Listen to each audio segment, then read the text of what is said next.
Hi friends, welcome to Human Biology in Tamil. Today we are going to discuss about cellular level of organization. Cell அப்படின்னா என்னென்னா building blocks of all living organisms. அதாவது உயிருள்ள எல்லா ஜீவராசிகள்லையும் ப்ரெசண்ட்டாக இருக்கிறது தான் இந்த செல். அதாவது ஹியூமன்ஸ், அனிமல்ஸ், பிளான்ட்ஸ் இதில் எல்லாமே ப்ரெசண்ட்டாக இருக்கிறது தான் செல். ஓகே, இதோட ஸ்ட்ரக்சர் எப்படி இருக்கும் அப்படின்னா பில்டிங் பிளாக்ஸ் மாதிரி ப்ரெசென்ட்டாக இருக்கும். பில்டிங் பிளாக்ஸ் அப்படின்னா லைக் ஹனிகோம் ஸ்ட்ரக்சர், தேன்கூடு மாதிரி இருக்குன்னு சொல்கிறாங்க. இதை ஃபஸ்ட்டு யார் டிஸ்கவர் பண்ணா அப்படின்னா 1665 ராபர்ட் கூக் அப்படிங்கிறவர் அவர் செல்ஃபாக டிசைன் பண்ண மைக்ரோஸ்கோப்பில் கண்டுபிடிச்சிருக்காரு. அதே லிவிங் செல்ஸை கண்டுபிடிக்கல, ஒன்லி டெட் செல்லை தான் கண்டுபிடிச்சிருக்காரு. அந்த டெட் செல் எந்த பிளான்ட்ல இருந்து கண்டுபிடிச்சாங்க அப்படின்னா குயிக்கஸ் சூப்பர் பிளான்ட்ல இருந்து கண்டுபிடிச்சிருக்காரு. இது ஈஸியாக உங்களுக்கு சொல்லணும் அப்படின்னா பழைய காலத்தில் பாட்டில்ஸில் வந்து கேப் இல்லாமல் உட்டன் கார்க் வந்து வச்சு க்ளோஸ் பண்ணுவாங்க. அந்த உட்டன் கார்க்கு தான் இந்த குயிக்கஸ் சூப்பர் பிளான்ட். ஓகே, இந்த டெட் செல்லில் இருந்து கண்டுபிடிச்ச அந்த செல்லோட ஸ்ட்ரக்சர் எப்படி இருந்துச்சு அப்படின்னா ஹனிகோம் ஸ்ட்ரக்சர் மாதிரி இருந்துச்சுன்னு சொல்கிறாங்க. ஓகே, 1833 ராபர்ட் ப்ரௌன் அப்படிங்கிறவர் செல்லில் இருக்கிற ஒரு பார்ட், நியூக்ளியஸ் பார்ட்டை மட்டும் டிஸ்கவர் பண்ணியிருக்காரு. 1674 ஆண்டன் வோன் லியோன்ஹூக் அப்படிங்கிறவர் லிவிங் செல்ஸை டிஸ்கவர் பண்ணியிருக்காரு. லைக் பாராமிசியம், பாக்டீரியா, புரோட்டோசோயால இருந்து டிஸ்கவர் பண்ணியிருக்காங்க. ஓகே, 1839 ஸ்லீடன் ஸ்வான் அப்படிங்கிறவர் ஒரு செல் தியரியை வந்து ப்ரப்போஸ் பண்ணுறாங்க. அந்த செல் தியரியில் என்ன சொல்கிறாங்க அப்படின்னா செல்ஸ் அப்படிங்கிறது என்னென்னா structural and functional unit of all living organisms அப்படிங்கிறது தான் அவரோட செல் தியரியாக இருந்துச்சு. நெக்ஸ்ட்டு 1855 ஒரு ருடால்ஃப் விர்ச்சோ அப்படிங்கிற ஒரு மாடர்ன் செல் தியரியை வந்து ப்ரப்போஸ் பண்ணுறாரு. அந்த மாடர்ன் செல் தியரியில் அவர் என்ன சொல்லியிருக்காங்க அப்படின்னா cells arise from pre existing cells அப்படிங்கிறது அப்படின்னா என்னென்னா ஒரு செல்ஸ் உருவாகுது அப்படின்னா ப்ரீ எக்ஸிஸ்டிங் செல்ஸில் இருந்தால் உருவாகுது. அதோட ஸ்டேட்மெண்ட் என்னென்னா ஓம்னிஸ் செல்லுலா ஈஸ் செல்லுலா அப்படிங்கிறது தான் அதோட ஸ்டேட்மெண்ட். ஜெனட்டிக் மெட்டீரியல் அப்படின்னா ஜெனட்டிக் அப்படின்னாலே எல்லாத்துக்கும் தெரிஞ்சிருக்கும். ஜென்ரேஷன் டு ஜென்ரேஷன் பாஸ் ஆகிக்கிட்டே இருக்கும். எந்த ஜென்ரேஷன்லையும் ஸ்டாப் ஆகாது. ஜென்ரேஷன் டு ஜென்ரேஷன் பாஸ் ஆகிக்கிட்டே இருக்கும். Cells interact with other cells. ஒரு செல்ஸ் வந்து இன்னொரு செல்ஸோட இன்ட்ராக்ட் பண்ணும். எதுக்காக அப்படின்னா ஃபங்க்ஷனுக்காக. பேசிக் கெமிக்கல் காம்போசிஷன், செல்ஸில் இருக்கிற ஆர்கானிசமில் இருக்கிற கெமிக்கல் காம்போசிஷன் மோரார்லெஸ் எல்லாமே சேமாக ப்ரெசண்ட் ஆகிருக்கும். இதோட சைஸ் என்னென்னலாம் பார்க்கலாம். Mycoplasma 0.1 to 0.5 micrometre, bacteria 3 to 5 micrometre in length. Largest cell அப்படின்னா ஆஸ்ட்ரிச் எக், நெருப்புக்கோழியோட எக்கு தான் லார்ஜஸ்ட் செல். லாங்கஸ்ட் செல் அப்படிங்கிறது நம்ம ஹியூமனில் இருக்கிற நியூரான்ஸ், அதுதான் longest cell, 90 centimetre in length. இதுதான் சைஸ் வேரியாஸாக பிரிச்சிருக்காங்க. செல்ஸை வந்து 2 டைப்ஸாக டிவைட் பண்ணியிருக்காங்க. ஒன்று ப்ரோகேரியாட்டிக் செல், இன்னொன்று யூகேரியாட்டிக் செல். ப்ரோகேரியாட்டிக் செல்லோட சைஸ் வந்து எப்படி இருக்கும் அப்படின்னா ஸ்மாலாக இருக்கும். யூகேரியாட்டிக் செல் சைஸ் வந்து லார்ஜாக ப்ரெசண்ட் ஆகிருக்கும். ப்ரோகேரியாட்டிக் செல்லில் ஒரே ஒரு என்வலப் மட்டும்தான் ப்ரெசண்ட் ஆகிருக்கும். யூகேரியாட்டிக் செல்லில் 2 என்வலப் ப்ரெசண்ட் ஆகிருக்கும். ப்ரோகேரியாட்டிக் செல்லில் சிங்கிள் ஸ்டாண்டர்ட் ஃப்ளாஜெல்லா தான் ப்ரெசண்ட் ஆகிருக்கும். யூகேரியாட்டிக் செல்லில் 2 டபுள் ஸ்டாண்டர்ட் ஃப்ளாஜெல்லா ப்ரெசண்ட் ஆகிருக்கும். ப்ரோகேரியாட்டிக் செல்ஸில் ஆர்கனைஸ்டு நியூக்ளியஸ் வந்து அப்சண்டில் இருக்கும். நியூக்ளியாய்டு மட்டும்தான் ப்ரெசண்ட்டில் இருக்கும்.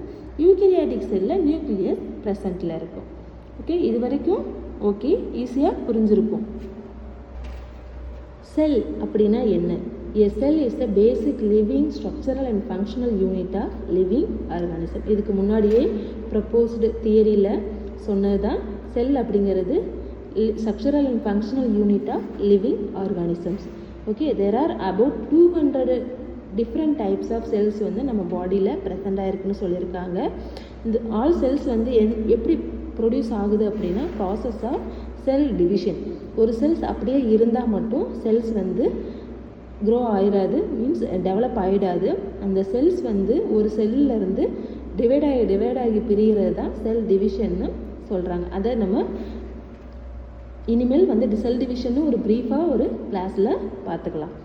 All organism made up of cells. நம்ம உயிருள்ள எல்லா லிவிங் ஆர்கானிசத்துலேயும் ப்ரெசண்ட் ஆகிருக்கிறது தான் இந்த செல். ஒரு ஆர்கானிசம் உருவாகுது அப்படின்னா அதுக்கு ஃபஸ்ட்டு பார்ட் எதுனா செல் அப்படிங்கிறது தான் அதனால தான் அதை சொல்லியிருக்காங்க all organism are made up of செல்ஸ்னு. ஓகே, செல்லை வந்து ரெண்டாக டிவைட் பண்ணலாம். ஒன்று unicellular, second one multi cellular. Unicellular அப்படிங்கிறது லைக் புரோட்டோசோயா, ஈஸ்ட்டு, பாக்டீரியா இதெல்லாம் வந்து யூனிசெல்லுலார். மல்டி செல்லுலாருங்கிறது ஹியூமன்ஸு, பிளான்ட்ஸு, அனிமல்ஸு இதெல்லாமே வந்து multi cellular.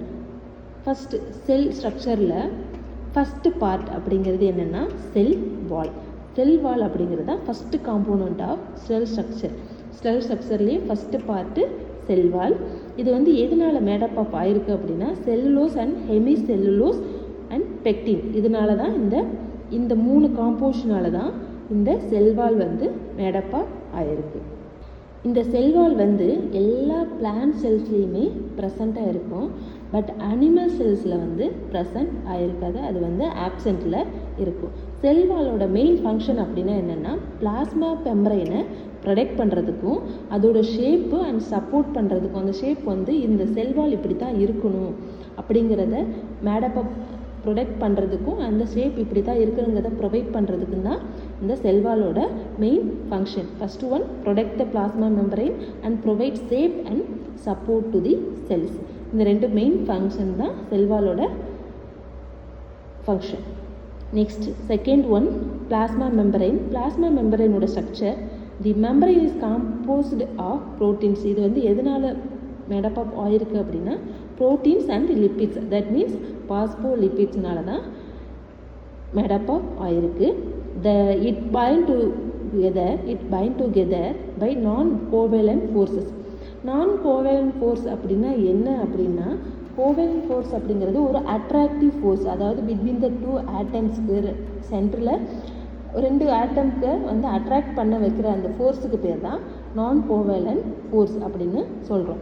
The phospholipid molecules have a head which is electrically charged and hydrophilic in nature. இந்த phospholipid molecules ஓட head என்ன பண்ணுது அப்படின்னா electrically charged and hydrophilic in nature இருக்கும். A tail, அதாவது அதோட வால் எப்படி இருக்கும் அப்படின்னா has no charge, அதோட சார்ஜ் இருக்காது, and hydrophobic in nature present ஆயிருக்கும். In this layer the sugar molecules embedded in between them. இந்த லேயரில் வந்து சுகர் மாலிகுல் ப்ரெசண்டாக இருக்குது, ரெண்டுக்கும் இடையில பிட்வீன் த ஸ்பேஸ்லன்னு சொல்லியிருக்காங்க. ஓகேவா?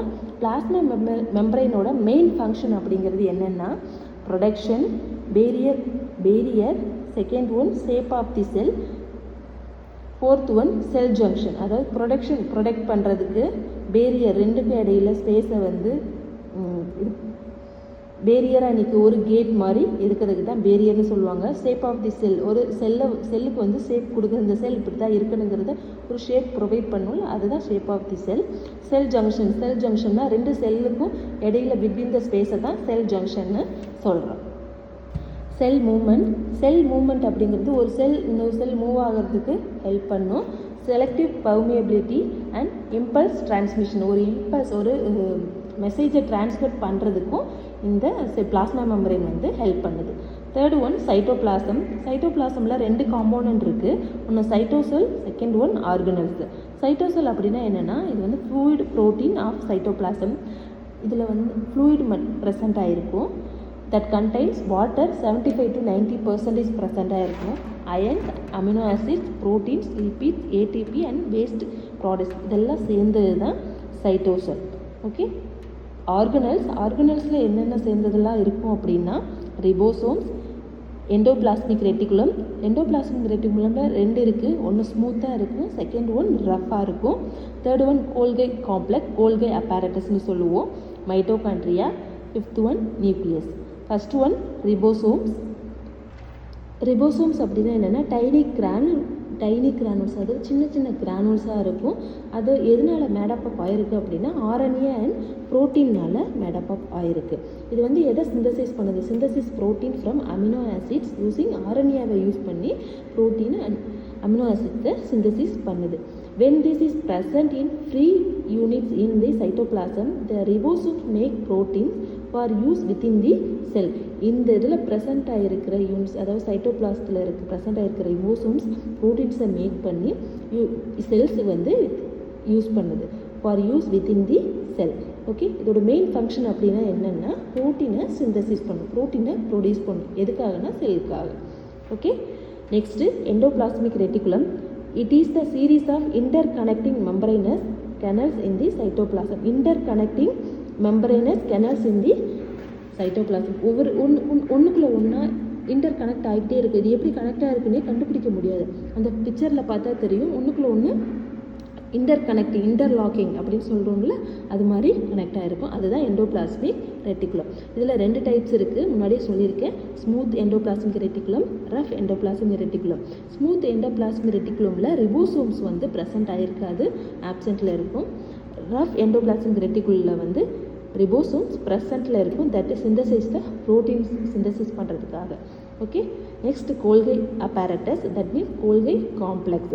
It consist of stack closely folded flattened membranes sac. அதாவது நல்லா க்ளோஸ் ஆகிருக்கும், அந்த ஃப்ளாட்டாக இருக்கும். ஒரு சக் அப்படிங்கிறது என்னென்னா ஒரு பை மாதிரி இருக்கும், ஃப்ளாட்டட் மெம்பரேனஸ் சக். இதுதான் வந்து Golgi apparatus.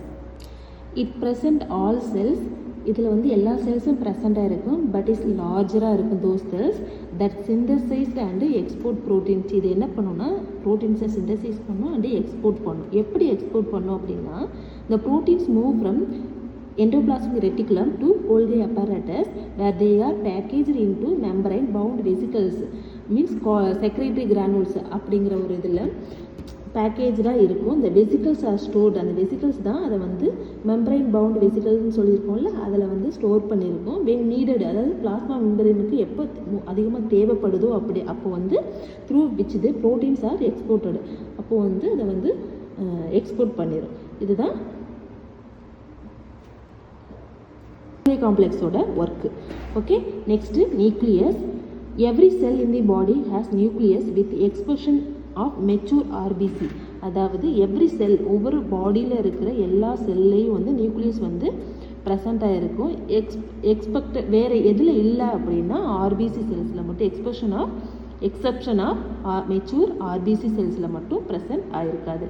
skeletal muscle and some other cells contain several nuclei. அதாவது skeletal musclesலையும் and some other cellsலையும் வந்து several nucleus வந்து ப்ரெசென்ட் ஆகிருக்கும்னு சொல்லியிருக்காங்க. It is the larger organelles of the cells. அதாவது செல்ஸ்லேயே பெரிய ஆர்கனல்ஸ் அப்படின்னா நம்ம நியூக்ளியஸ் தான் சொல்லலாம். And it is contained with the nuclear envelope. இதில் வந்து நியூக்ளியர் என்வலப் வந்து ப்ரெசென்ட் ஆகிருக்கும். The nucleus contains bodies genetic material which directs the all metabolic activities of the cell. நான் ஃபஸ்ட்டே சொன்னேன், ஜெனட்டிக் மெட்டீரியல் வந்து இதில் ப்ரெசென்ட் ஆகிருக்குன்னு. ஏன் அப்படின்னா ஜென்ரேஷன் டு ஜென்ரேஷன் வந்து இந்த மெட்டபாலிக் ஆக்டிவிட்டீஸை வந்து டைரெக்டாக பாஸ் பண்ணுறதுக்கு ஹெல்ப் பண்ணுது இந்த நியூக்ளியஸ். ஓகே, இதில் வந்து 46 குரோமோசோம்ஸ் வந்து ப்ரெசென்ட் ஆகிருக்கு. எதுக்கு அப்படின்னா விச் மேடு ஃப்ரம் டிஎன்ஏ வந்து 46 குரோமோசோம் வந்து மேட் பண்ணியிருக்கு. ஓகே, இந்த கிளாஸில் இது வரைக்கும் பார்த்துக்கலாம். நெக்ஸ்ட் கிளாஸில் இருந்து மைட்டோகாண்ட்ரியா வந்து ஒரு ப்ரீஃபாக ஒரு வீடியோவாக நான் கொடுக்குறேன். Okay, thank you.